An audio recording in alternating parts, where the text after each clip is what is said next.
Ini bab tentang iqran atau qiran. Imam Abu Dawud dengan sanad yang meriwayatkan daripada Anas bin Malik bahawa katanya saya telah mendengar Rasulullah sallallahu alaihi wasallam mengucapkan talbiyah haji dan umrah kedua-duanya sekali. Katanya, labbaika umratan wa hajjan, labbaika umratan wa hajjan. Dengan sanadnya Imam Abu Dawud meriwayatkan daripada Anas bahawa Nabi sallallahu alaihi wasallam bermalam di situ. Maksudnya di Dzul Hulaifah hingga ke pagi. Kemudian beliau menaiki yakni kenderaannya sehingga apabila betul-betul kenderaan itu menegakkan Nabi sallallahu alaihi wasallam di Baida, baginda mengucapkan alhamdulillah, tasbih, subhanallah dan bertakbir Allahu akbar. Kemudian beliau berihlal haji dan umrah. Orang-orang lain juga berihlal haji dan umrah. Bila kami sampai, beliau menyuruh orang supaya membuka ihram supaya halal, sehingga tiba hari tarwiyah mereka berihlal pula haji. Rasulullah sallallahu alaihi wasallam telah menyembelih 7 ekor unta dengan tangan kanannya sambil unta-unta itu berdiri. Dalam keadaan unta-unta itu berdiri. Dengan sanadnya Imam Abu Dawud meriwayatkan daripada Bara bin Azib katanya, saya pernah bersama Ali radhiyallahu anhu ketika Nabi sallallahu alaihi wasallam menugaskannya atau melantiknya sebagai amir di Yaman. Katanya, kata Bara, fa asabtu ma'ahu awaqan ataupun awaqiyah. Saya mendapat beberapa uqiyah, perak bersamanya, yakni di sanalah. Katanya, bila Ali sampai dari Yaman kepada Rasulullah sallallahu alaihi wasallam, katanya, kata Ali lah, wajadtu Fatimah radhiyallahu anha, saya dapati Fatimah telah pun memakai pakaian yang dicelup, pakaian bercelup, dan dia telah merenjiskan rumah dengan wangi-wangian. Faqalat, dia berkata, ini Fatimah berkata, malaka, kenapa engkau yakni tak buka lagi ihram seperti orang-orang lain? Kerana Rasulullah sallallahu alaihi wasallam telah menyuruh sahabat-sahabatnya dan mereka telah membuka ihram.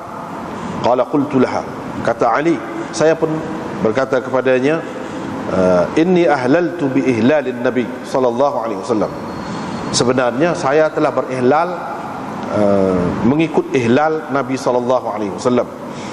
Katanya, ini kata Ali lagi, saya pun pergi bertemu dengan Nabi sallallahu alaihi wasallam. Nabi sallallahu alaihi wasallam bertanya saya, kaifa sana'ta, bagaimana engkau lakukan, yakni bagaimana engkau niatkan ketika engkau nak mula-mula nak buat, nak pakai ihram tu, apa dia yang kau buat? Katanya, saya ucapkan, saya berihlal mengikut ihlal Nabi sallallahu alaihi wasallam. Qala, Nabi sallallahu alaihi wasallam berkata, saya telah membawa binatang kurban dan saya telah meniat qiran. Wa qarantu, saya telah niat nak buat kedua-dua ibadat itu, iaitu umrah dan haji sekali. Qala, katanya, faqala li, maka Rasulullah sallallahu alaihi wasallam berkata kepadaku, inhar minal budni 67 atau 66,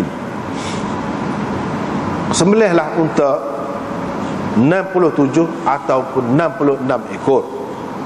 Wa amsik li nafsik 33 atau 34, dan peganglah untuk dirimu, yang pegang unta tu ambil untuk diri kamu 33 ekor ataupun 33 unta ataupun 34 ekor unta. Wa amsik li min kulli badana minha bad'atan, dan simpan untuk saya daripada setiap ekor unta yang disembelih itu sebahagian ataupun sedikit dagingnya. Dengan sanadnya Imam Abu Daud meriwayatkan daripada Abi Wa'il, katanya, kata Subay bin Ma'bad, saya berihlal untuk mengerjakan kedua-duanya serentak, jadi kedua-dua ibadat itu, haji dan umrah. Faqala Umar, maka Umar berkata, hudita li sunnati nabiyyik sallallahu alaihi wasallam, engkau telah diberi petunjuk melakukan sunnah nabimu sallallahu alaihi wasallam. Dengan sanadnya Imam Abu Daud meriwayatkan daripada Ibni Abbas, katanya, Umar bin Al-Khattab menceritakan kepadaku bahawa beliau mendengar Rasulullah sallallahu alaihi wasallam bersabda, malam tadi ada yang datang dari sisi ataupun dari pihak Tuhanku kepadaku.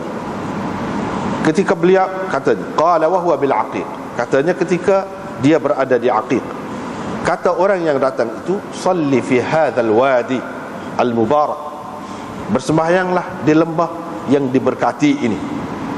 Wa qala, dan dia berkata, umrah fi hajjah, umrah bersama haji. Abu Daud berkata, Walid Muslim, Umar bin Abdul Wahid, dan Umar bin Abdul Wahid meriwayatkan hadis ini daripada Al-Auza'i, wa qul, bukan qala ada, wa qul umratun fi hajjatin, atau umratan fi hajjatin pun boleh, tak apa. Yang ni tadi dia kata qala, ni qul, itu beza dia. Katakan umrah bersama haji, yang ni hendak saya lakukan. Qala Abu Dawud, wa kadza rawahu Ali bin Al-Mubarak, demikian juga Ali bin Al-Mubarak meriwayatkannya daripada Yahya bin Abi Katsir, meriwayatkan hadis ini. Qala, katanya, waqul, ini dalam riwayat dia pun dengan sirah amar juga, katakan umrah bersama haji.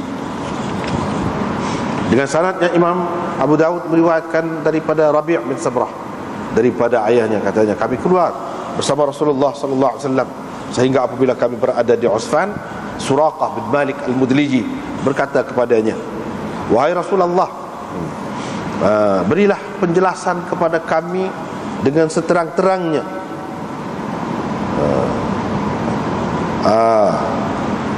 seperti mana diterangkan, diperjelaskan kepada orang yang baru lahir hari ini. So kepada orang yang tak tahu apa satu, kosonglah hari ini. Faqala inna Allah azza wa jalla, Nabi SAW bersabda, sesungguhnya Allah azza wa jalla telah memasukkan untuk kamu ke dalam haji kamu ini umratan, umrah. Jadi Allah telah memasukkan, telah membenarkanlah umrah ni dikerjakan bersama dengan haji kamu serentak. Fa idza qadimtum, bila kamu sampai yakni ke Mekah, maka sesiapa yang bertawaf di Baitullah dan bersa'i di antara Safa dan Marwah, selepas itu halallah dia, kecuali orang yang membawa binatang kurban bersamanya, orang yang ada bersamanya binatang kurban. Dengan sanadnya Imam Abu Daud meriwayatkan daripada Ibnu Abbas bahawa Muawiyah bin Abi Sufyan menceritakan kepadanya, katanya, saya telah menggunting rambut Nabi SAW dengan pisau besar, gunting besar di Marwah. Atau kata perawi, saya melihatnya menggunting rambut Nabi SAW di Marwah dengan mishqas, yakni gunting besar. Dengan sanadnya Imam Abu Daud meriwayatkan daripada Ibnu Abbas bahawa Muawiyah berkata kepadanya, tahukah kamu bahawa aku telah menggunting rambut Rasulullah SAW dengan gunting A'rabi yang besar di Marwah, dalam hajinya, dalam hajinya. Maksud haji sini dalam umrah.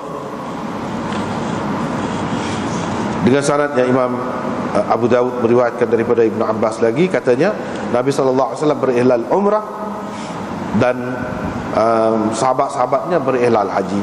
Dengan sanad yang Imam Abu Dawud meriwayatkan daripada Abdullah bin Umar, katanya Rasulullah SAW bertamattu' dalam haji wada'nya dengan melakukan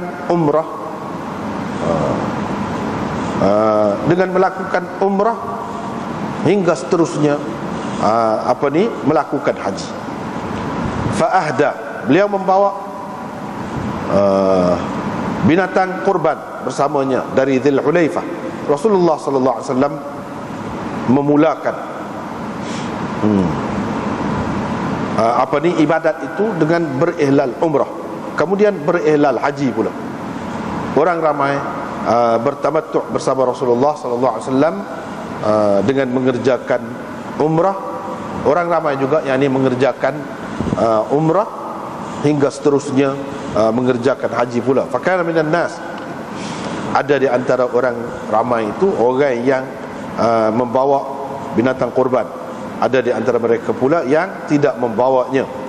Bila Rasulullah sallallahu alaihi wasallam sampai di Mekah, dia kata kepada orang ramai, sesiapa di antara kamu yang ada membawa binatang kurban, maka tidak halal kepadanya sesuatu yang telah haram kepadanya selagi dia tidak menyelesaikan hajinya. Dan sesiapa di antara kamu yang membawa binatang kurban, yang tidak membawa binatang kurban, maka hendaklah dia bertawaf di Baitullah dan bersa'i di Safa dan Marwah, dan seterusnya dia menggunting rambut dan membuka ihram. Kemudian dia hendaklah berihlal haji dan dia kenalah mengorbankan binatang kurban. Sesiapa yang tidak mendapati ataupun tidak mampu mengorbankan binatang kurban itu, maka hendaklah dia berpuasa selama 3 hari semasa mengerjakan haji itu, dan 7 hari apabila pulang kepada ahli keluarganya. Rasulullah sallallahu alaihi wasallam bertawaf bila beliau sampai di Mekah. Beliau beristilam rukun mula-mula sekali, yakni rukun ada Hajarul Aswad. Kemudian beliau berlari-lari anak sebanyak 3 keliling, 3 kali tawaf daripada 7 kali tawaf itu, dan berjalan biasa dalam 4 keliling, 4 tawaf. Kemudian beliau rukuk, yakni bersembahyang apabila selesai bertawaf di Baitullah dekat maqam, yakni maqam Ibrahim, 2 rakaat. Kemudian memberi salam. Selepas itu beliau berangkat pergi ke Safa, lalu di situ beliau bersa'i pula di antara Safa dan Marwah sebanyak 7 kali. Kemudian beliau tidak halal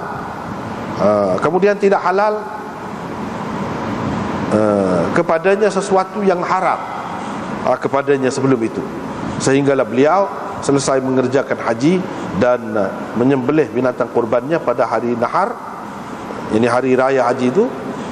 Wa afadha, lalu terus berangkat dan bertawaf di Baitullah, kemudian halal daripada segala sesuatu yang haram kepadanya sebelum itu.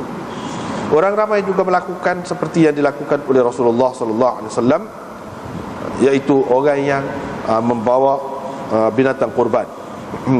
Orang ramai yang membawa binatang kurban juga melakukan seperti yang dilakukan oleh Nabi sallallahu alaihi wasallam itu. Dengan sanad yang Imam Abu Dawud meriwayatkan daripada Abdullah bin Umar daripada Hafsah isteri Nabi sallallahu alaihi wasallam, yakni kakaknya, katanya, wahai Rasulullah, apa hal orang telah pun membuka ihram tapi engkau belum lagi membuka ihram kerana melakukan umrahmu tu? Faqala inni labbattu ra'si, katanya, ini kata Nabi, sesungguhnya saya telah mentalbidkan, mengemaskan rambut saya dengan sesuatulah yang menyebabkan rambut tu jadi melekat dan kerah. Wa qallattu hadi, dan saya telah memakaikan sesuatu di leher binatang korban saya. Kerana itu saya tidak boleh halal sebelum saya berkorban. Saya tidak boleh buka ihram sehinggalah saya mengorbankan binatang. Dengan sanadnya Imam Abu Daud meriwayatkan daripada Sulaim bin Al-Aswad bahawa Abu Dzar selalu berkata berhubung dengan orang yang mengerjakan haji kemudian memfasahkannya dengan umrah, itu tidak dibenarkan kecuali kepada rombongan yang pergi bersama Rasulullah sallallahu alaihi wasallam pada masa yakni haji wada. Dengan sanadnya Imam Abu Daud meriwayatkan daripada Harith bin Bilal bin Harith, daripada ayahnya yakni Bilal, katanya saya pernah bertanya, wahai Rasulullah, memfasahkan haji ini khusus untuk kita sahajakah atau untuk orang selepas kita juga? Qala, kata baginda, bahkan untuk kamu sahaja. Itulah beberapa hadis, nampaknya panjang kita baca tu. Ni hadis ni berhubung dengan iqran ataupun qiran. Habis dah cerita baru ni. Sebelum ni tentang haji ifrad, ada bab suku, sudah selesai. Malam ni Imam Abu Daud ni kira-kiranya nak start bahagian yang kedua, bentuk ibadat haji yang kedua pula, iaitu haji iqran ataupun haji qiran. Seperti kita sudah maklum dah sebelum pada ni, sudah bicara dah hak mana lebih molek apa semua tu, apa siapa dia berpendapat begini, siapa dia berpendapat begini, sudah royak dah. Hak tu cuma ni bab qiran lah. Seperti mana biasa Imam Abu Daud, tugas dia, kerja dia dalam sunan dia ni ialah dia bawa dalil masing-masing ulama mujtahidin. Kalau ada yang mengatakan haji ifrad tu paling afdal, paling molek, mana dalilnya? Dan Nabi SAW buat haji ifrad, mana dalil? Dulu itulah dalilnya. Sekarang ni dia nak royak pula dalil bagi orang yang mengatakan haji qiran ini lebih afdal daripada yang lain-lain, dan Nabi SAW telah melakukan haji qiran pula. Dia mari ni dalil dia hanya. Itu maksud asal Imam Abu Daud. Kemudian di sini dia sebut iqran, tapi biasanya orang sebut haji qiran. Haji qiran. Ni iqran ni ke mana pula? Kalau kita tengok dalam kitab ni, dia sebut ni dalam satu nuskah. Ada juga dalam nuskah Abu Daud yang lain, memang di sini babun fil qiran, bukan iqran tapi qiran. Kalau lagu tu supaya biasalah, supaya ramai-ramai lah. Walau bagaimanapun kedua-dua ni maknanya serupa saja. Cumanya ada pertikaian lah di antara ulama sampai ada yang mengatakan iqran ini tak tepat dari segi bahasa, hak tepatnya qiran. Kalau orang melakukan haji qiran, dia tidak kata aqrantu, jadi masdar dia tu iqran, tapi dia kata qarantu, masdar dia qiran. Itu misalnya Qadhi Iyad dan lain-lain kata gitulah. Tetapi ada juga ulama yang mengatakan dak, boleh kedua-duanya, dan digunakan oleh Nabi SAW di dalam hadisnya kedua-dua perkataan ini untuk menunjukkan makna qiran. Walaupun yang masyhurnya untuk haji itu ialah haji qiran, bukan iqran. Tetapi kedua-duanya boleh digunakan.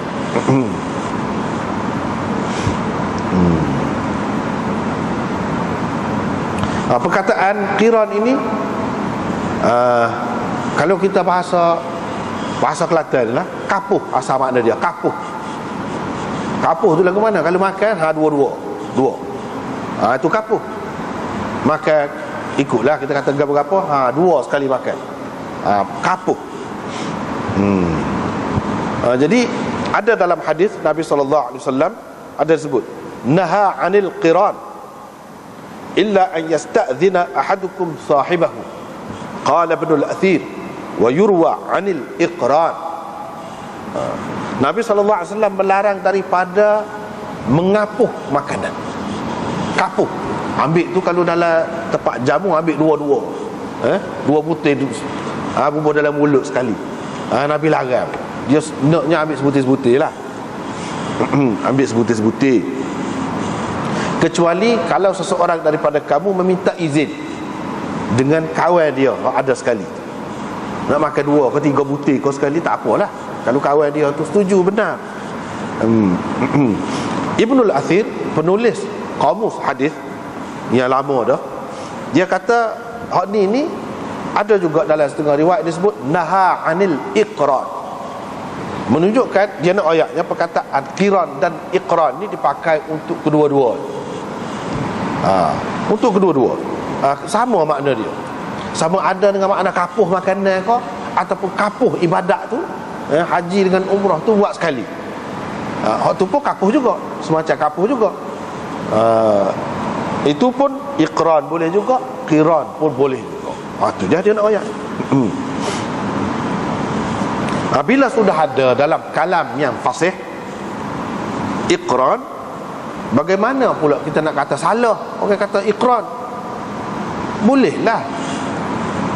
Cuma memang betul lah dari segi hak lebih masyhur, lebih banyak digunakan ialah perkataan qiran itu, betul hak tu. Tapi nak kata salah tak boleh. Sebab apa? Ada di dalam kalam yang sahih. Tak boleh lah. Ini mana-mana masalah perkataan tu khilaf ulama, tu jangan ayatnya. Ada yang kata boleh, ada yang kata tak boleh. Tapi dalam kitab Abu Daud ni dia guna hak orang kata tak boleh tu, iqrar. Tu yang timbul masalahnya.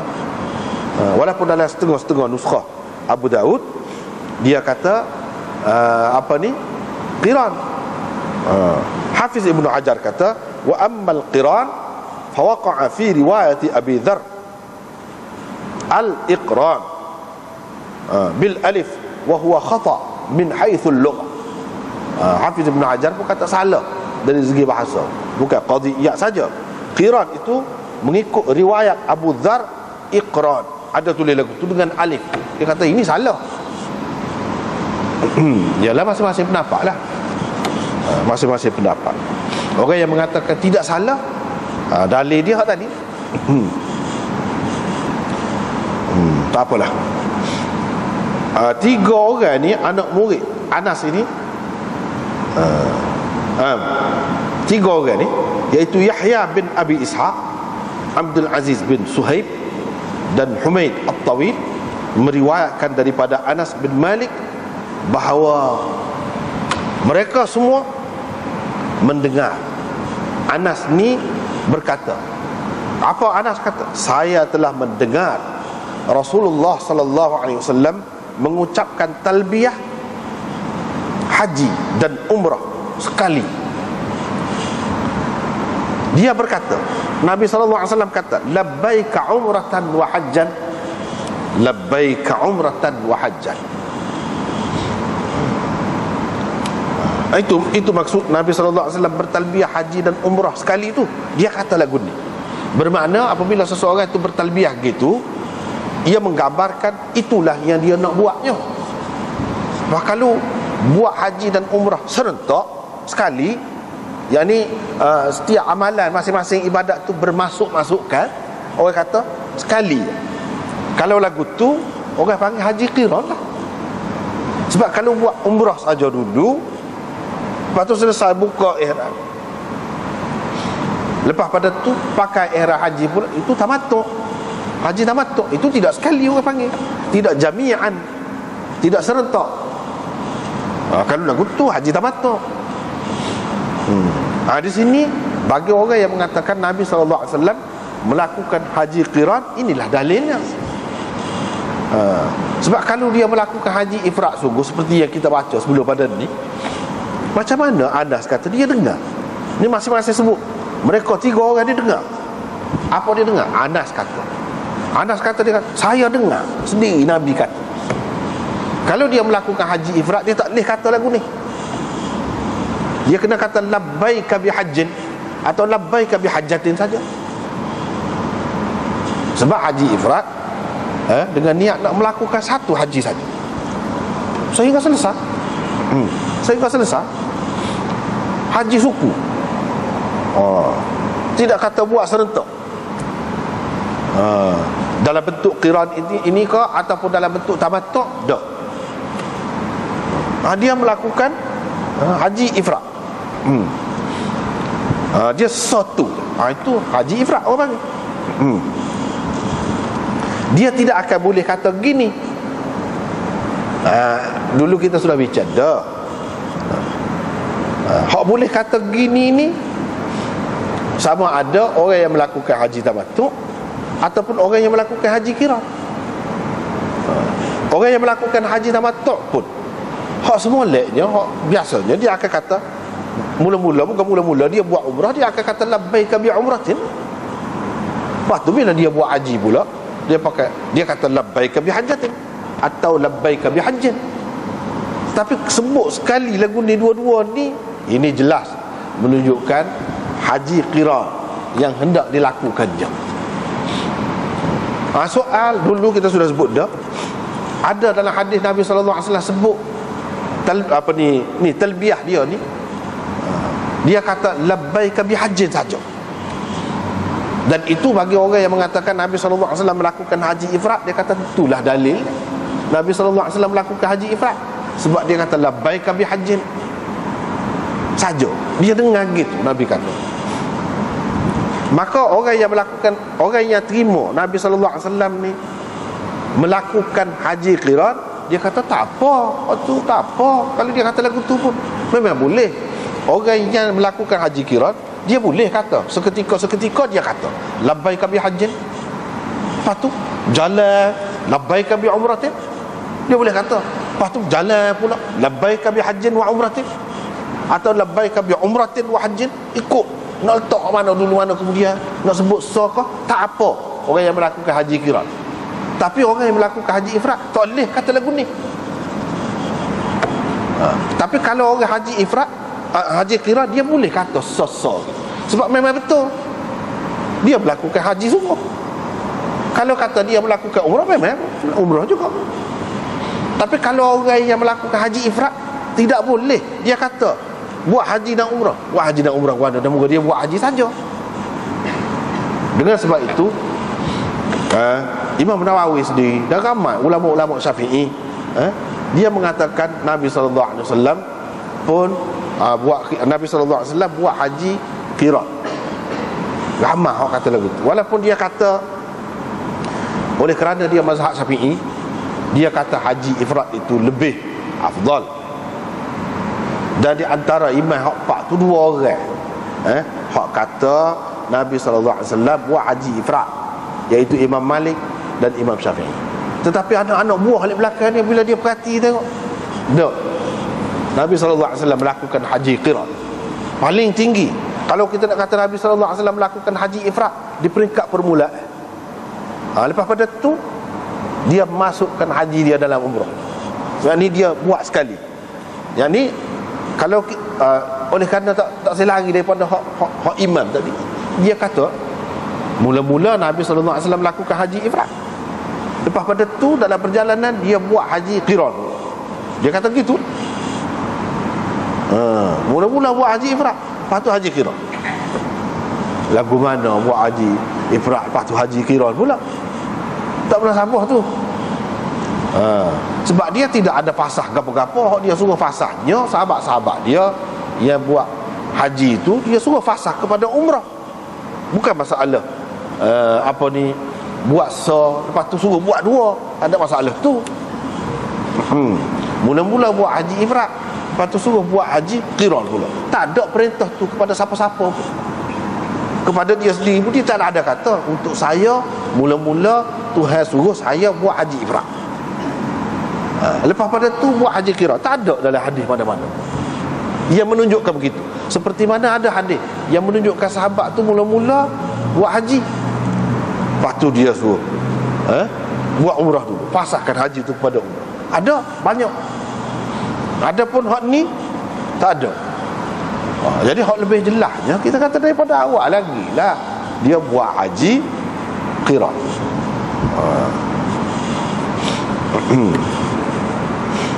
Hak khilaf tu memanglah khilaf. Aku mana-mana pun tak apalah waktu tu.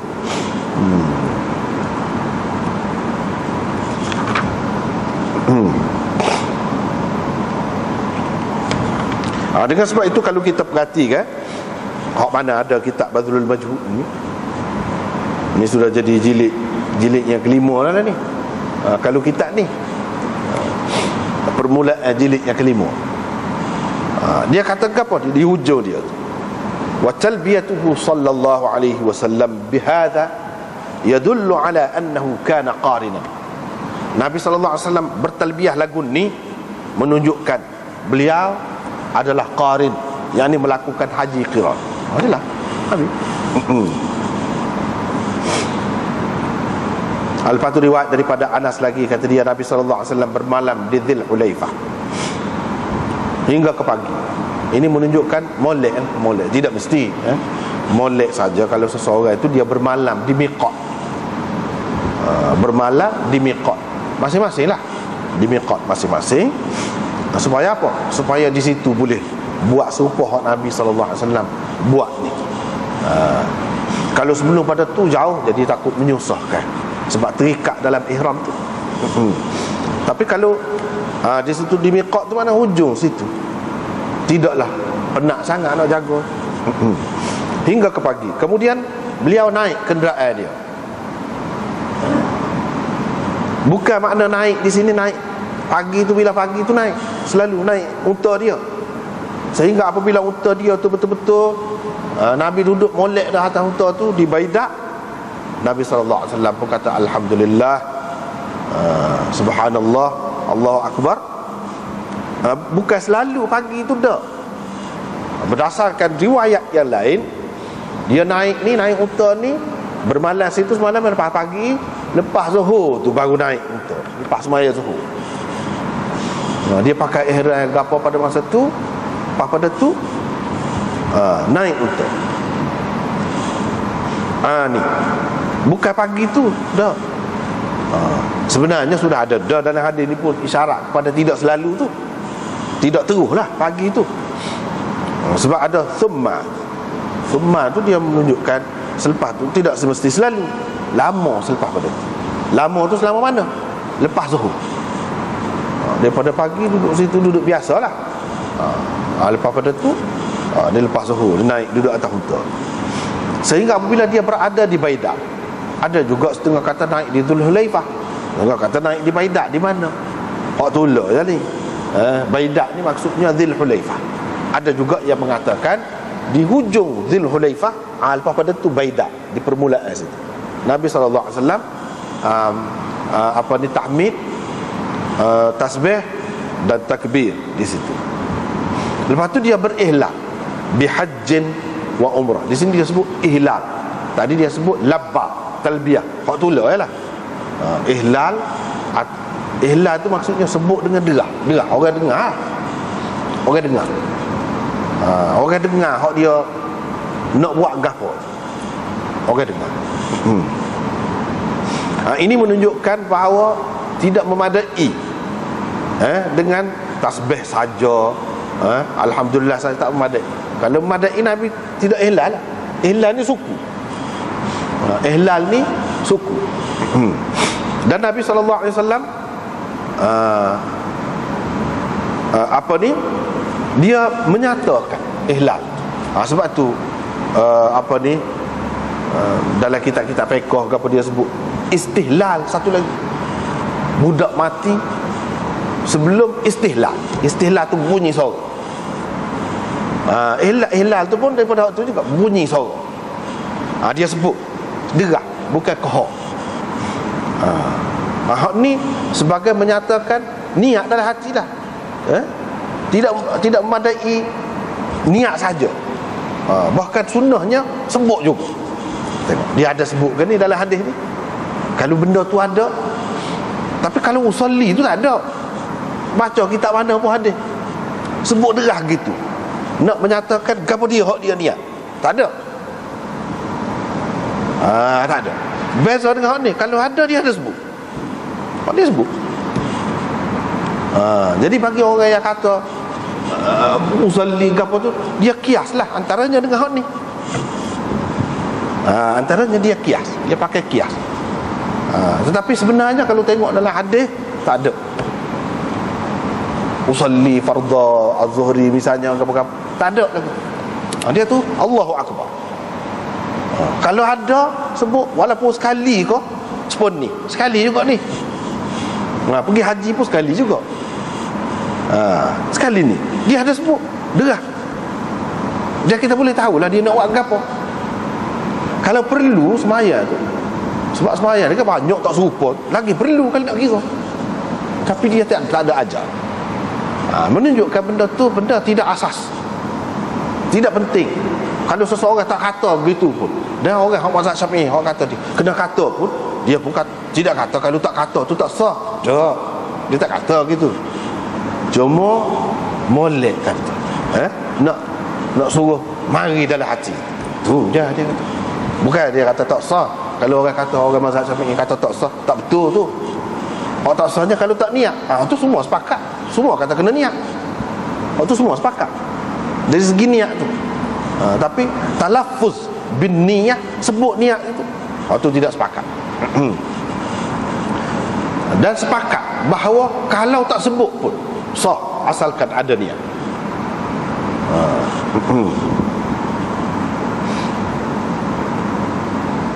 Dia ihlal haji dan umrah.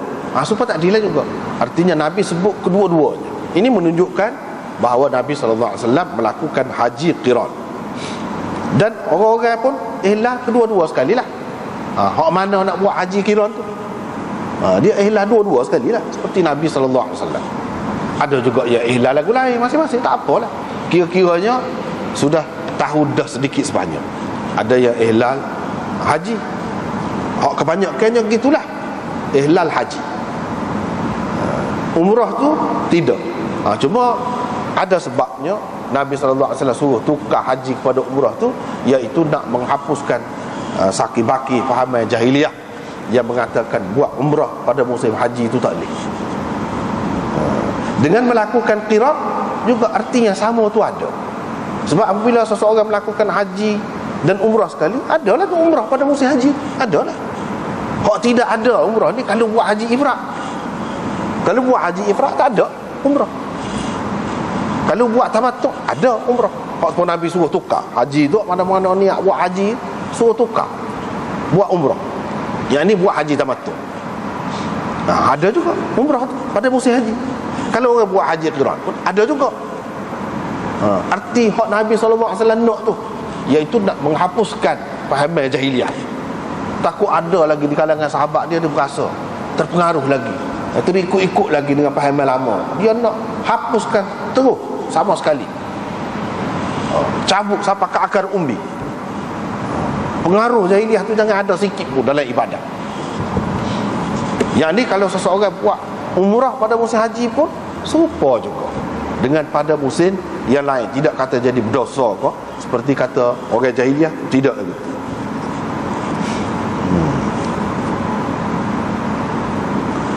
Dan Rasulullah SAW menyembelih 7 ekor unta dengan tangannya, sambil dalam keadaan unta tu berdiri. Dia pun berdiri jugalah, takkan nak duduk. Dan unta tu tinggi, berdirilah. Sembelih unta tu belah berdiri unta. Itu sunnah Nabi. Kalau boleh buat lagu tu, bolehlah, terutama pada ketika mengerjakan ibadat ni. Dan sembelih tu sebab tu orang panggil hari nahar. Hari nahar tu hari yang ke-10 lah, hari raya, hari sembelih. Sembelih tu, sembelih nahar ni makna bahagian tengkuk leher bawah ni, dekat dengan tulang ni. Jadi kalau tidak dah tinggi sangat di bahagian bawah tu, diri tu boleh dah lah sembelih situ, sebab dia tidak Tidak dikehendaki buat di atas tu supaya sembelih kambing ke lembu ke di bahagian atas ni. Nahar ni bukan sini, sini. Ni bila berdiri tu boleh lah. Tapi kalau di atas ni boleh je. Susah tu kena berdiri. Kalau kena hak tinggi mana tak sapat. Tak sapat.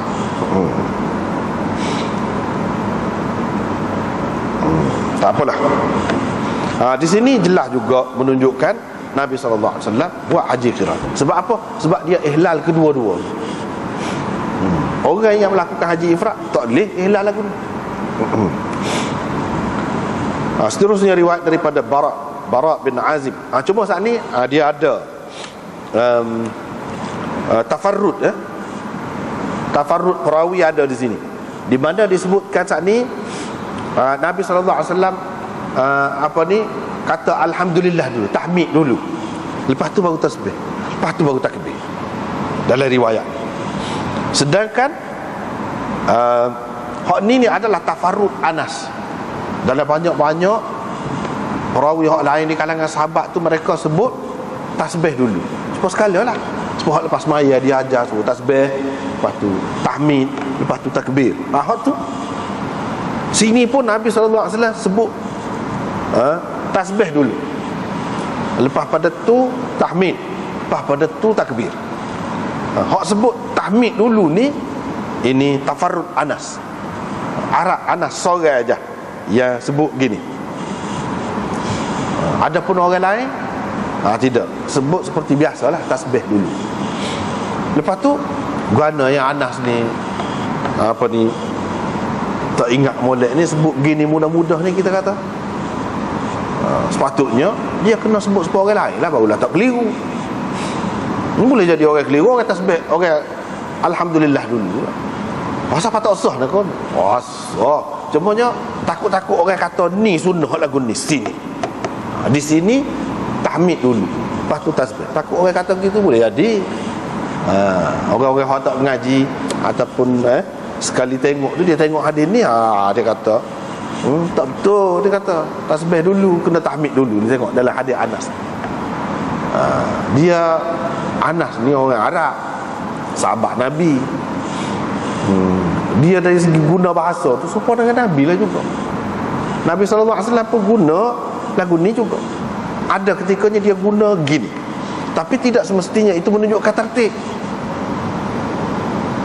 Sebab itulah dari segi nahwu, ulama-ulama nahwu kata ataf dengan waw ni limutlaqil jam'i. Nak rayak tiga-tiga perkara ni Nabi ada sebut. Tidak semestinya ia menunjukkan tahmid dulu. Oleh kerana sebut hamidallah dulu ni, kita nak buat kesimpulan dia tahmid dulu. Tak boleh. Tasbih nombor 2 tak boleh juga. Takbir nombor 3 tak boleh. Berdasarkan hak ni semata-mata tak boleh. Kena tengok orang lain pula. Sebab di sini dia guna waw. Dia tidak kata hamidallah fasabbaha fakabbara. Dia tak kata gitu. Dia guna waw. Jadi guna waw tu tidak salah dah Anas. Lepas juga dia orang lain hak kata tafarrud dia tu sebut gini, memang dia sebut gini. Soal salah kok? Dan adakah dia nak royak memang sebut gini tu? Tak mesti. Jangan kita faham gitu, silap. Dengan sebab itulah ulama-ulama yang mengatakan batal air sembahyang dengan sebab sentuh kemaluan. Padahal ada hadis yang menyebutkan tawadda waghsil zakara, ambil air sembahyang lepas tu basuh kemaluan engkau.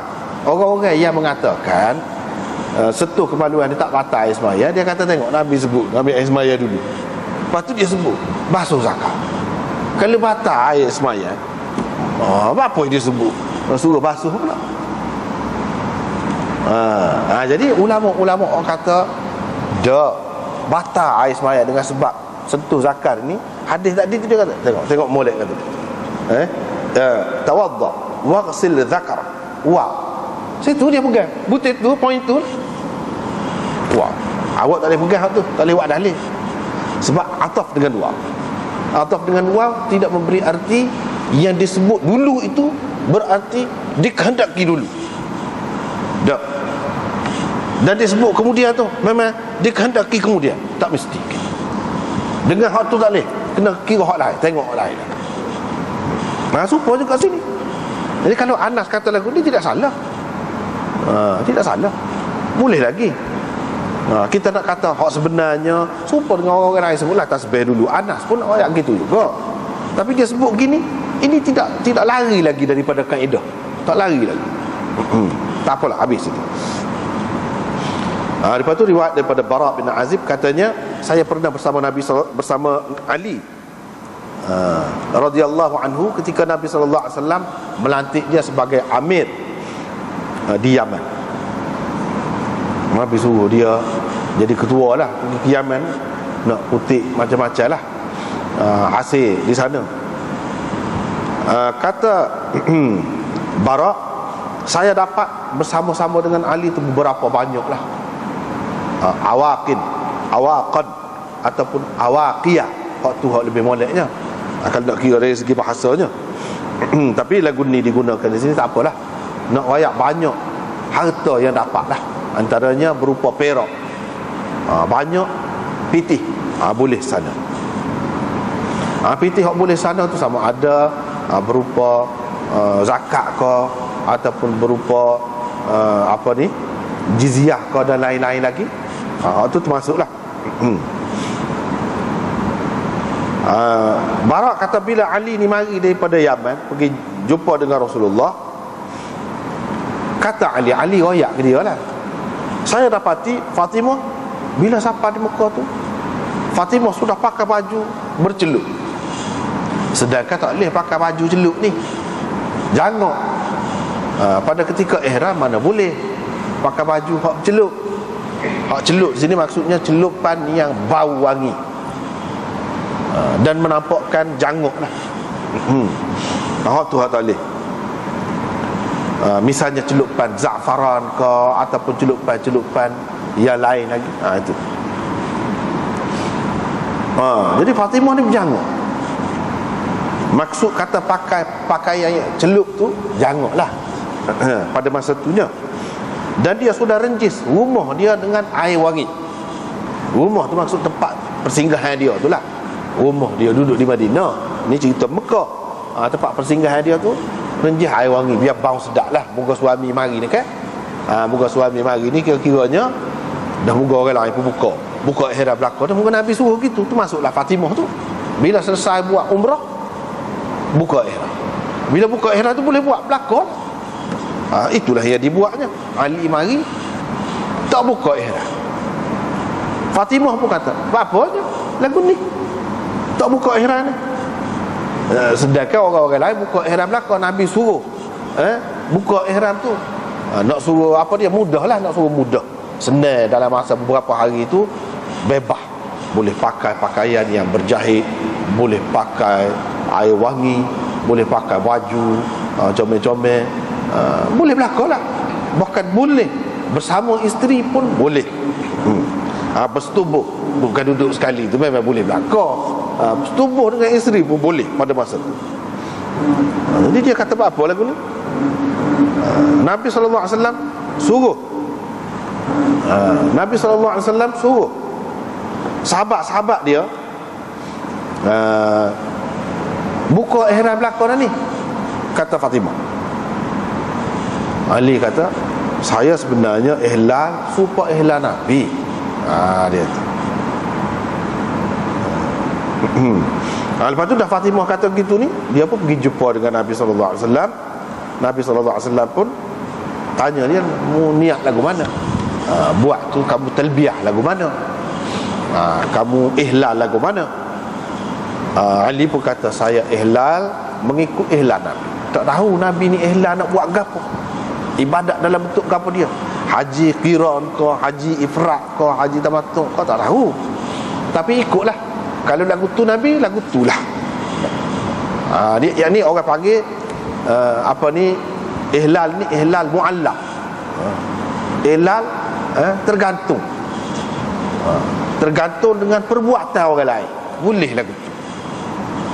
Kalau dia buat gani, kita nak buat gani tu lah juga. Tidak sempat semaya, tak boleh nak buat gitu. Kan dia semaya, kita nak buat, tak boleh lagu tu. Dia kena suku-suku masing-masing. Tapi kalau haji ni boleh.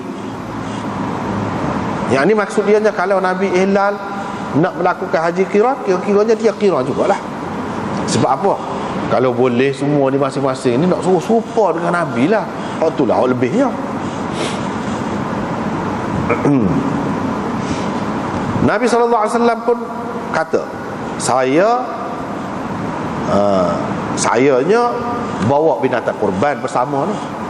Dan saya qarantu, tengok dia sebut, wa qarantu, saya buat haji qiran.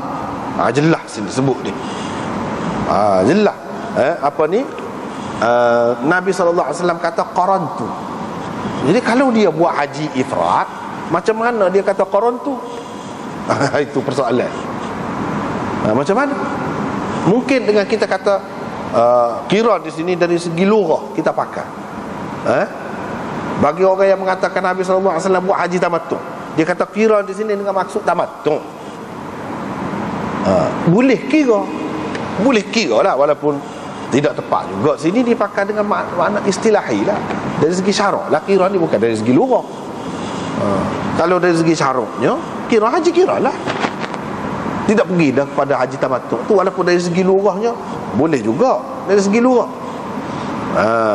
Sebab buat kedua-duanya, memanglah nak pergi buat kedua, tapi buat satu lepas satu.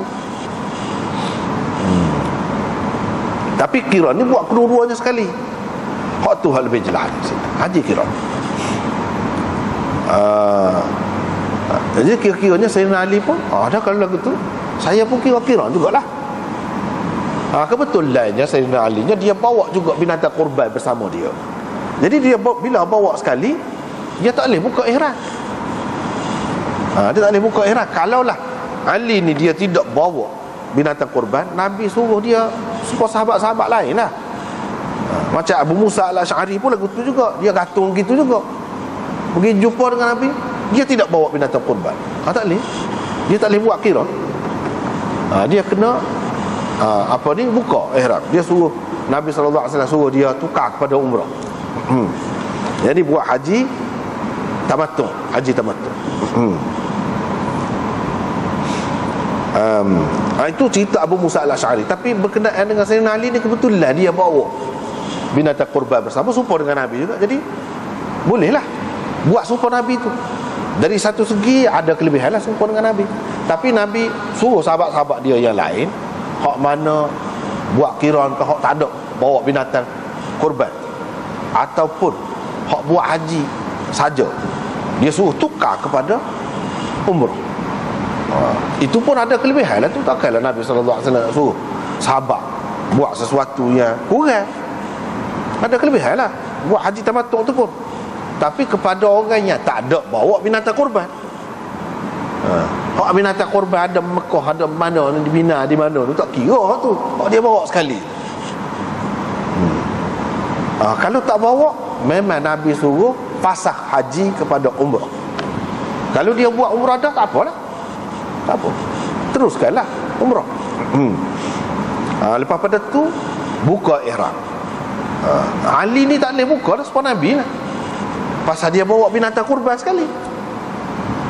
Dari satu segi serupa dengan Nabi, ada kelebihan. Tapi dari segi hak maksud Nabi nak kemudahan untuk sahabat-sahabat dia tu, tak dapatlah dia serupa dengan Nabi lah. Tak boleh buka ihram sehingga selesai buat haji selepas pada tu. Jadi orang lain duduk seronok, pergi mari, bebas ke apa, demon ni tak boleh. Tak boleh. Tak boleh buat.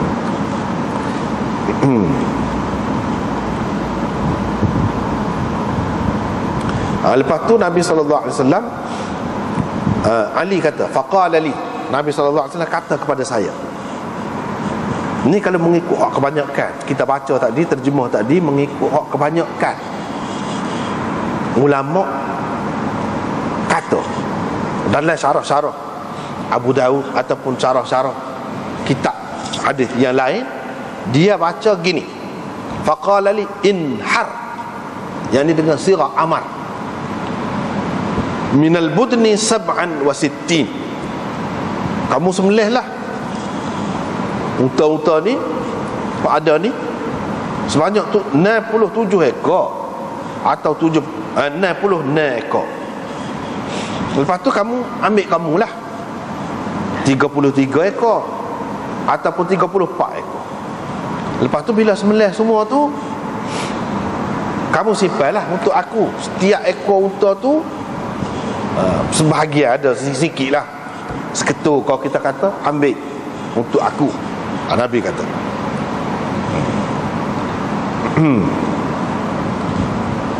Ni saat ni kalau kita baca lagu ni, saat ni dia jadi muskil. Dia jadi muskil. Sebab itu kita tengok, kita tengok ni dalam syarah muka surat 7, wa yukhalifuhu ma fi Muslim. Ni hadis Abu Daud ini bercanggah dengan apa yang terdapat di dalam Muslim.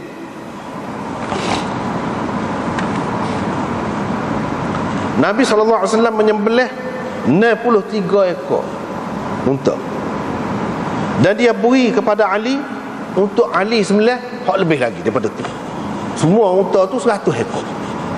Semua unta 100 ekor. Dia sendiri sembelih 63 ekor unta. Dan hak selebihnya dia beri kepada Ali. Tu hak dalam Muslim. Tapi kalau kita tengok sini terbalik. Dia suruh Ali sembelih 67 ataupun 66. Lepas tu simpan untuk diri kamu 33. 33.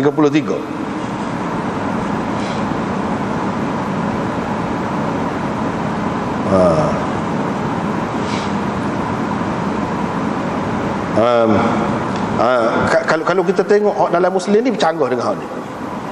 Hak Nabi sembelih lebih banyak sebenarnya. Hak tu lah hak betulnya. Qala Syaukani, kata Syaukani berkata, Nawawi dan Qurtubi berkata, wa naqalahu al-qadhi an jami'ir ruwa. Qadhi Iyad menukilkan daripada sekalian perawi hadis ni yang lain bahawa anna hadha huwa as-shawab.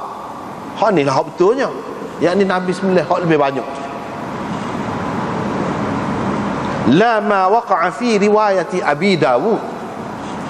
Tidak seperti mana yang tersebut dalam Abu Dawud. Sebab dalam Abu Dawud ni jadi terbalik. Makhluk jadi. Hadis ini makhluk, terbalik. Hak sepatutnya Nabi lebih banyak sembelih, jadi Sayyidina Ali lebih banyak sembelih. Tetapi sebenarnya ni hak anda nampak lah, tak ada dalam kitab sini. Tak ada. Dalam syarah-syarah lain pun duduk kritik je belakang, duduk kritik. Dia kata hak ni hak dalam Abu Daud dia tak betul. Hak betulnya supaya dalam Muslim, supaya dalam hak lain-lain, supaya perawi-perawi yang lain. Tapi perawi di sini dikatakan yang jadi silap ni iaitu siapa dia? Inilah perawi ni, Yunus, Yahya bin Ma'in, itu orang besar. Hajjaj, dan Yunus bin daripada Abi Ishaq. Yunus ni beriwayatkan daripada Abi Ishaq, situ silap kata mereka lah. Tapi kalau pada anak lah, tak ada silap. Sebenarnya waktu baca dengan sirah Ammar tadi, ia jadi silap. Situ. Kalau baca lagu ni selesai. Gini bacanya dengan sirah mudhari'. Nabi SAW kata kepada aku, anharu, bukan inhar, tapi anharu minal budni 67 atau 66 wa amsik li nafsika. Situ bawa Ammar.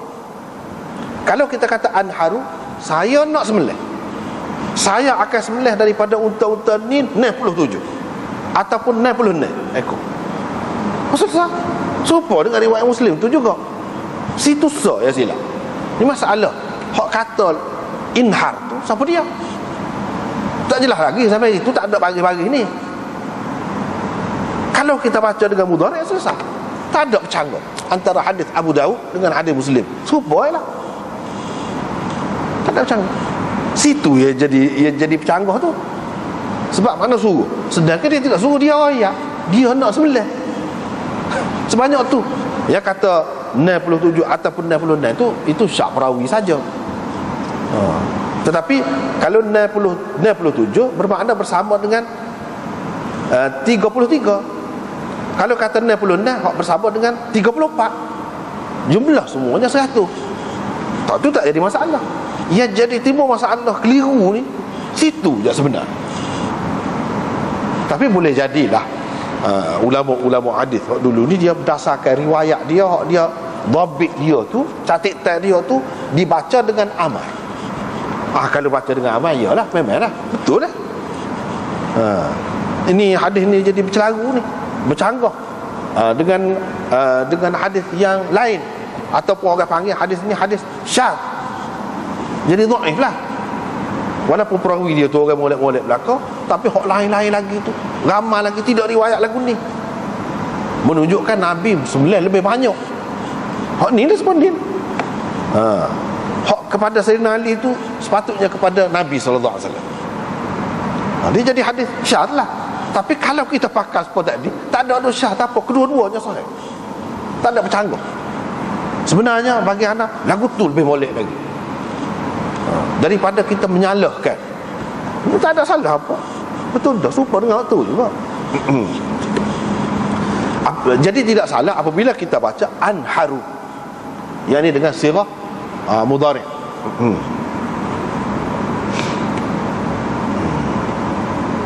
Jadi kamu simpan, kamu pegang untuk diri kamu 33. Yang ni Nabi nak suruh dia sembelih lah hak ni. Suruh pegang tu mana? Untuk kamu lah sembelih. Jadi kalau kita tengok Nabi SAW sembelih 63 ekor untuk isyarat dah tu, isyarat kepada umur dia, isyarat kepada umur dia 63 tak.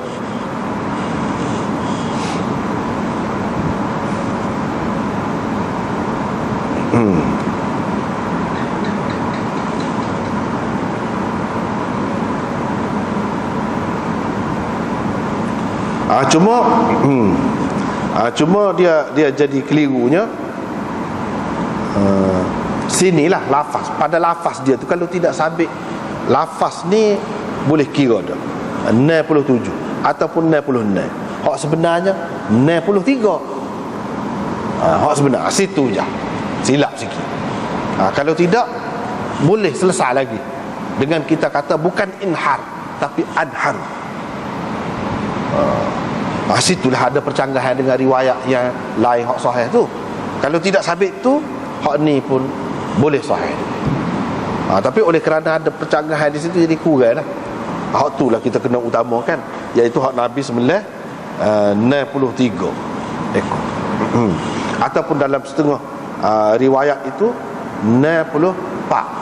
64. Dia syok perawi tu. Tapi hak lebih tepatnya 63. Sini je riwayat ni bermasalah sikit. Kalau tentang inhar, dengan inhar tu boleh selesai lagi. Habislah di situ. Jadi hak naknya dalam hadis tadi, iaitu Nabi SAW kata qarantu, saya melakukan haji qiran. Seterusnya riwayat daripada Abi Wa'il ni dalam setengah-setengah nuskhah kitab Abu Daud ni tidak lagu ni, tidak seringkas ni. Hak sini ni rekah ni. Dalam setengah-setengah nuskhah Abu Daud lebih panjang ceritanya, seperti mana yang tersebut di dalam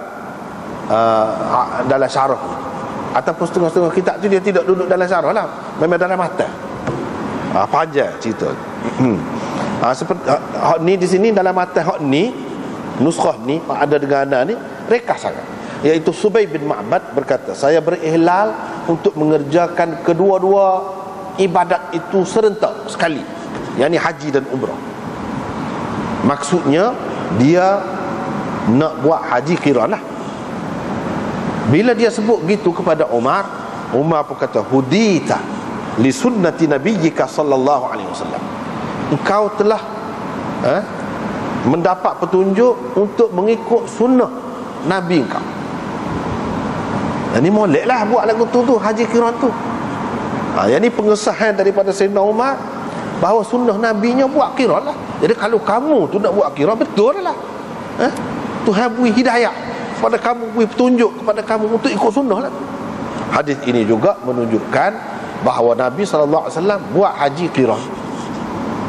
Tapi ini yang ringkas. Dalam setengah-setengah kitab Abu Daud tak tahu tengok dah. Mungkin pasal kitab tak serupa kan. Dia panjang lagi cerita ni.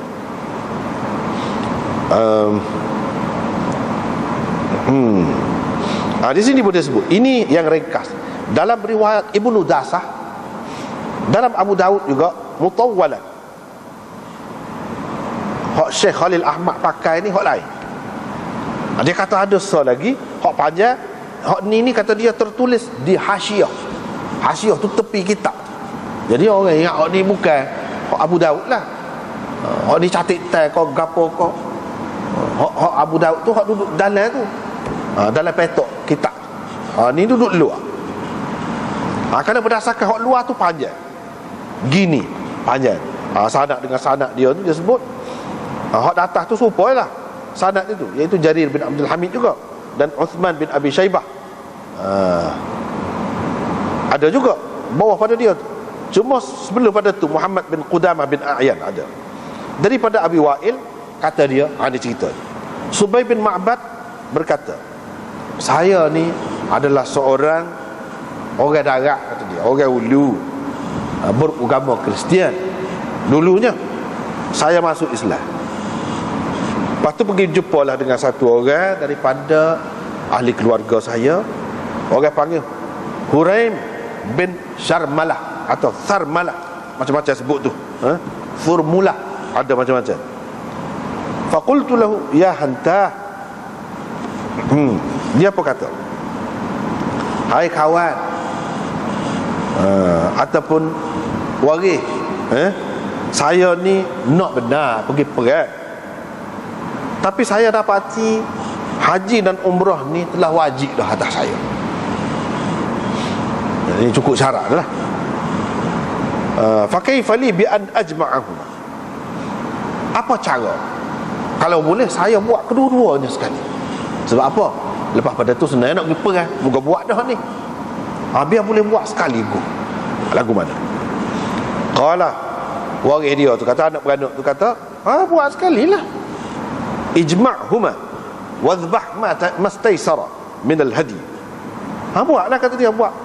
Kumpulkan kedua-duanya, buat sekali. Jadi buat qiran lah. Lepas pada tu kamu sembelih lah apa yang mudah kamu dapat daripada binatang korban tu, sembelih lah. Saya pun ihlal lah untuk buat kedua-duanya serentak, haji dan umrah tu. Bila saya sampai di Udzaib, saya bertemu dengan Salman bin Rabi'ah dan Zaid bin Suhan. Ketika itunya saya ihlan dah lah. Ihlan nak buat haji dan umrah sekali, iaitu ihlan nak buat haji qiran lah. Salah seorang daripada dua tu kata kepada kawan, dia kata, ma hadha bi afqah min ba'irihi. Tidak lebih cerdik daripada unta dia, kata dia. Unta dia lebih cerdik lagi ni, kita kata, daripada dia. Apalah buat haji qiran pula dah. Dia salah seorang daripada hak dua temunya dia tu. Dia ni tidak lebih cerdik daripada unta je. Dalam kata yang lain, hak lebih keras lagi, cerdik unta dia pada dia. Gitulah. Qala, ni apa ni, ni Subay bin Ma'bad lah kata, saya bila dengar hak dua orang ni kata gitu, macam ada bukit atas saya, kata. Berat, berasa susah hati lah. Sampai saya pergi jumpa dengan Umar bin Al-Khattab. Inilah ceritanya. Lepas pada tu jumpa dengan Umar bin Al-Khattab, dia pun kata, saya ni, wahai Amirul Mukminin, saya ni orang ulu, beragama Kristian, masuk Islam. Saya ni suka sangat nak pergi perang, tapi nampaknya saya sudah wajib ni buat kedua-duanya. Sudah wajib atas saya ni haji dan umrah. Saya pergi berjumpa dengan anak beranak saya.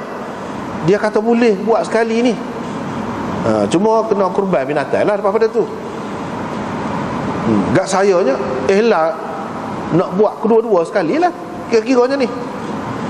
Lepas pada tu baru Umar kata, hudita li sunnati nabiyyik sallallahu alaihi wasallam. Ketika itulah Sayyidina Umar kata,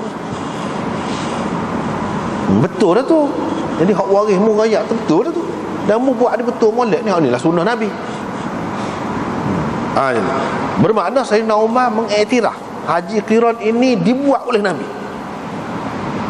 Cuma orang yang kata dak, dia kata Sayyidina Umar kan larang buat haji qiran, haji tamattu, dia larang. Kalau tengok dalam riwayat yang lain, nampak macam dia larang. Dulu kita sudah jumpa dah haji tamattu terutamanya, dia macam marah lah. Jadi orang yang tidak faham, dia kata Sayyidina Umar langgarlah hak Nabi.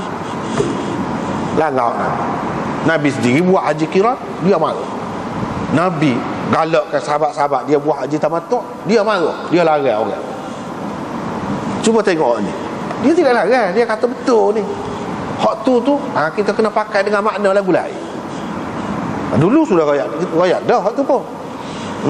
Iaitu Sayyidina Umar maksud dia sebenarnya, dia tengok Nabi SAW buat haji, suruh sahabat dia buat haji tamattu tu bukan kerana haji tamattu tu lebih sangat, tapi kerana nak menghapuskan pahaman saki baki ajaran jahiliah. Sebab tu dia suruh pada masa tu bukan nak royak haji tamattu tu lebih benar. So alasan dia. Yang keduanya, hak zaman Nabi tu tak apalah, mungkin Nabi buat sekali, dia buat sekali gitu. Dan dia satu kali saja buat hajinya, dia buatlah yang sempurna, haji dengan umrah sekali. Dan sahabat-sahabat dia kalau tidak buat lagu tu, buat dalam bentuk haji tamattu. Nak buat sekali dengan dia dalam satu perjalanan, satu rombongan, tak apalah hak tu. Tapi pada ketika lain, kalau pakak buat haji qiran dan haji tamattu belaka, dan bagi galakkan pula untuk hal tu, nescaya bagi dia, ini pendapat dia, ijtihad dia, Kaabah ni akan kesepian. Dan moga orang akan musim haji sajalah. Orang akan pergi ke Mekah. Tak usah kira lah kalau lon ni ramai, tak usah kira. Pada masa tu dia tujuan dia nak suruh makmur semua Kaabah, biar ada semua orang pergi buat ibadat.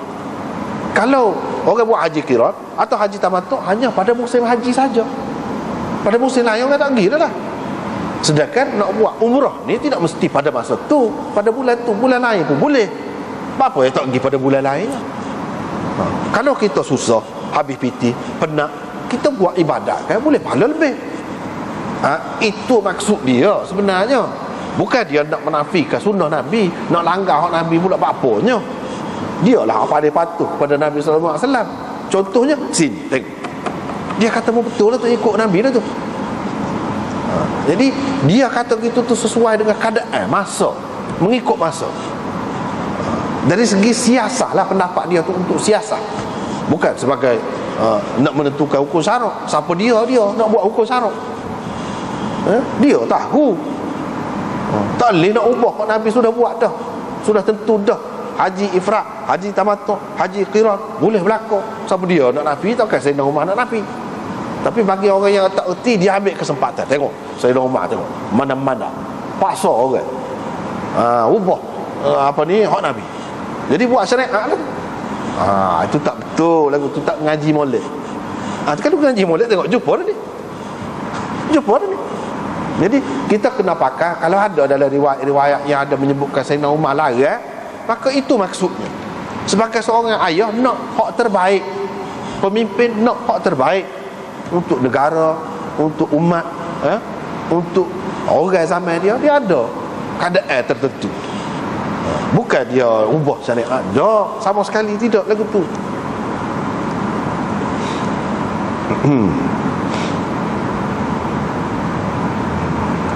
Ataupun satu lagi, hak dia larang, hak dia marahnya, fasahkan haji kepada umrah.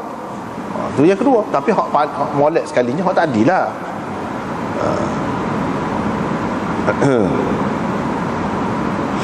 Dia takut orang pergi sekali tu, lepas tu tak pergi lah. Musim tidak haji tu kan sepi Kaabah. Hak naknya biar ada semua orang tu duduk keliling, duduk tawaf Kaabah. Sebab apa? Umrah tidak semestinya buat pada musim haji, pada musim lain pun boleh. Tapi kalau haji, dia hanya terikat dengan musim haji saja. Jadi ada juga orang yang kata Sayyidina Umar ni pendapat dia Nabi SAW kena buat haji ifrat. Haji ifrat tu lebih afdalnya. Dan Nabi SAW buat haji ifrat. Berdasarkan hadis ini yang kita baca saat ni, tertolak pendapat itu. Tertolak. Dia tahu Nabi SAW buat haji qirah. Cuma dia raya molek buat haji ifrat tu sebab apa? Sebab Tuhan kata wa atimmul hajja wal umrata lillah. Sempurnakanlah haji dan umrah. Haji dia sebut suku, sempurna. Nak sempurna lah ke mana? Buat suku-suku.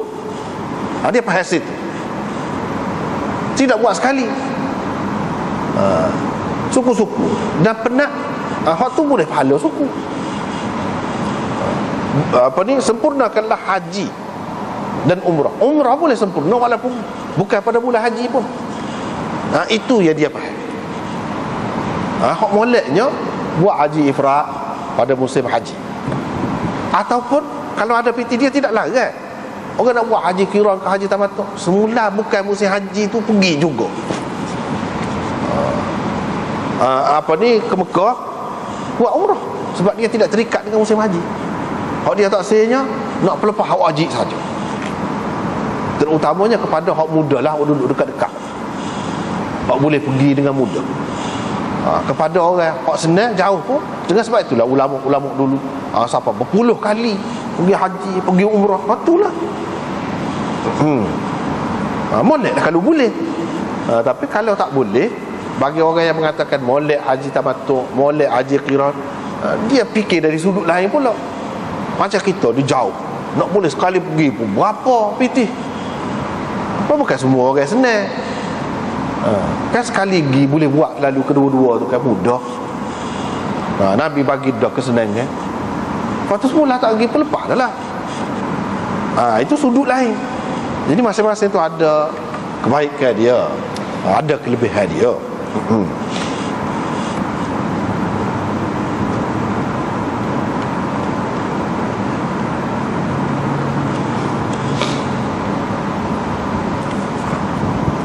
Lepas tu riwayat daripada Ibnu Abbas pula, dia kata Umar bin Al-Khattab menceritakan kepadaku, dia dengar Rasulullah kata ada seseorang mari dari pihak Tuhanku Azza wa Jalla malam tadi. Qala wa huwa bil Aqiq, ketika Nabi sallallahu alaihi wasallam berada di Wadi Aqiq, terletak kira-kira 4 batu. 4 batu dengan Madinah. 4 batu. Orang hak mari tu kata salli fi hadzal wadil mubarak, bersembahyanglah di sini. Jadi 4 batu tu mana? Dekat lebih kurang itulah Dzul Hulaifah. Itulah wadi tadilah. Hak dia panggil apa tadi? Batha Baidak tadi. Situ. Dia suruh sembahyang. Wa qala, dan dia kata, hak mari tu siapa dia? Hak mari tu malaikat lah. Mari tu umratun fi hajjatin, umrah bersama haji. Ini mari itu perintah seseolah daripada Tuhan. Dan dia kata dari sisi Tuhan, daripada pihak Tuhan, suruh buat umrah bersama haji. Buat umrah bersama haji ni harap panggil haji gapo? Haji qirah lah. Ini Sayyidina Umar juga. Dia dengar sendiri Nabi royak ni. Takkan dia tak tahu? Tahu lah. Cuma seperti kita kata tadi lah, dia larang pada ketika-ketika tertentu kerana ada sebab dia. Bukan larang secara mutlak. Tak. Abu Daud kata Walid bin Muslim dan Umar bin Abdul Wahid meriwayatkan hadis ini daripada Auza'i.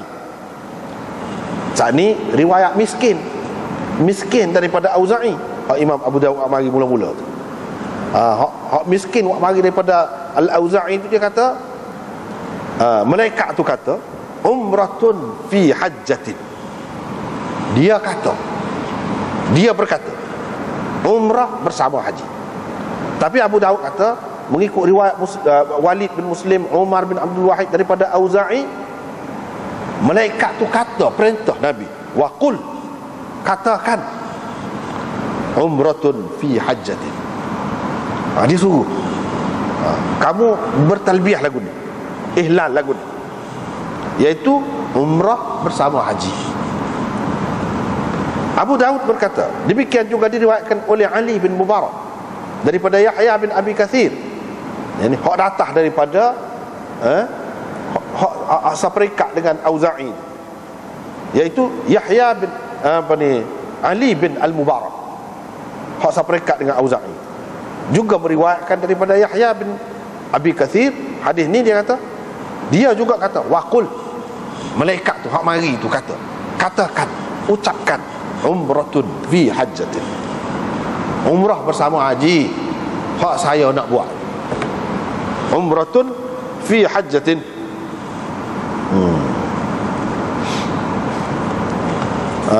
Umratan fi hajjatin, boleh belakang hak tu takdir masing-masing lah. Tapi maksudnya lagu saat ni lah, yang ni saya nak buat ni umrah bersama haji. Kalau kita kata umratun fi hajjatin, yani hadhihi umratun fi hajjatin, ini khabar mubtada yang mahdzuf, umratun. Tapi kalau kita kata umratan, dia jadi maf'ul. Misalnya kita kata aj'alu nusuki hadha umratan fi hajjatin, atau aj'alu amali ko umratan fi hujjatin, boleh berlaku lah. Kalau kita kata dalam bentuk mudhari', dalam bentuk madhi, boleh, tak apalah tu. Jadi umratan fi hajjatin pun boleh, umratun fi hajjatin pun boleh. Kesimpulannya apa dia? Hak mimpi tu, mari tu, royak tu, suruh buat lagu ni. Ini menunjukkan kelebihan haji qirah lah. Takkanlah dalam keadaan mari dari pihak Tuhan, mari tu Nabi tak ikut, suruh pula kata lagu tu. Imam Abu Daud buat mari ni, qala Abu Daud, jadi nak royak hak banyaknya riwayat qul, bukan qala tadi. Yang ni malaikat tu suruh, bukan malaikat tu kata saja dah, malaikat tu suruh, Nabi kata gitu. Bermakna haji qirah tu molek. Takkan hak molek Nabi tak buat, hak molek tu lah dia buat. Lepas tu kita kata, orang lain hak buat tu, dia suruh haji tamattu, dia suruh hak tak molek lah, hak kurang molek. Kalau kita kata bukan tak molek, kurang molek, dia sendiri buat hak lebih molek. Apa dia tak suruh orang lain buat seperti dia kata? Apa tak suruh gitu? Mungkin muskil lah. Hak ni pun dulu sudah sebut dah juga, tapi mungkin dalam bentuk lagu lain. Jawabnya, Nabi SAW sendiri pun tak tahu lagu mana sebenarnya dalam perjalanan tu. Mungkin mengikut perintah Tuhan, suruh pergi. Dia pun tak tahu. Dia kata, kalau aku tahu ginilah, aku tak bawa binatang kurban. Dia bawa binatang kurban, dia tak tahu. Lepas tu nak buat lagu mana, dalam bentuk lagu mana, dia tak tahu. Ni hak dia tahu kemudian. Dan nak buat lagu ni tak boleh lah sebab ada perintah lain. Ataupun kita kata hak ni baik untuk Nabi SAW, untuk sahabat dia pada masa tu, hak tu pada masa tu, pada masa tu haji tamattu' tu lebih baik untuk sahabat-sahabat dia. Untuk Nabi haji qirah boleh juga kita kata. Tak apalah ke mana-mana. Tidak jadi keliru lah, tidak jadi kata dia buat lebih afdal, sahabat-sahabat dia kurang afdal. Tak, sahabat-sahabat tu afdal cara dia, untuk dia. Dan sahabat-sahabat tu tidak bawa binatang kurban. Tapi ke mana-mana pun jadi ada je lah juga nak muskil tu. Nabi buat hak lebih, kita buat hak kurang. Adakah sahabat nak berasa begitu? Kira-kiranya tak lah, muka dia tu harap betul kepada Nabi. Orang lain hak kemudian mungkin timbul lagi, mungkin timbul kata lagu tu. Dengan sebab itulah ulama-ulama hak kata macam Imam Ahmad, haji tamattu' tu lebih afdal daripada hak haji hak lain. Dia kata Nabi sendiri tu buat haji tamattu' juga. Nanti ada akan datang ada akan datang buat haji tamattu' juga. Kalau ambil pendapat tu, maksud dia tidak bercanggah lah, tak ada lah kata dia buat hak lebih. Sahabat dia buih hak kurang. Tak ada lah timbul hak tu. Cumanya apa yang Nabi tak boleh buka ihram? Tidak boleh buka ihram antara haji umrah dengan haji dia, sebabnya dia bawa binatang kurban. Dia kata sebab tu, bukan kerana dia buat haji lain, dia buat haji tu juga, cuma dia tak boleh buka ihram sebab dia bawa binatang kurban. Hak dia kata kalaulah dia tahu gini-gini, menunjukkan sebelum pada tu dia tak tahu. Selepas pada tu baru dia tahu. Tuhan boleh tahu. Ini menunjukkan Nabi SAW dalam masalah agama ni, dia dipandu oleh Allah, bukan dia buat sendiri. Tuh. Tengok, dia kata dia tak tahu. Kalau lah tahu gini, tak payah bawa lah, boleh sepuluh orang lain juga. Dia boleh buka ihram bebas sepuluh orang lain juga. Tapi dah tak tahu dulu. Tapi buat haji tamattu juga. Lepas tu apa yang tak buka sepuluh orang lain? Sebab dia bawa binatang kurban. Kalau orang lain bawa pula betul juga. Itu salah satu pendapat lah masing-masing lah. Bagi dia kata gitulah Imam Ahmad. Hak lebih afdalnya haji tamattu. Sebab apa? Nabi sendiri buat. Dia suruh orang lain. Lepas tu orang kata ni sebut ni labbaika bi hajjatin wa umratin, lagu mana dua? Agak dua suruh buat tu. Haji tamattu memang dua. Cuba buat tidak serentak. Tapi dua-dua tu betul. Boleh kata lagu tu. Itu alasan dia. Ikutlah ke mana-mana. Itu pendapat masing-masing lah. Lepas tu haddatsana Hannad bin Sari. Sekatulah. Wallahu a'lam.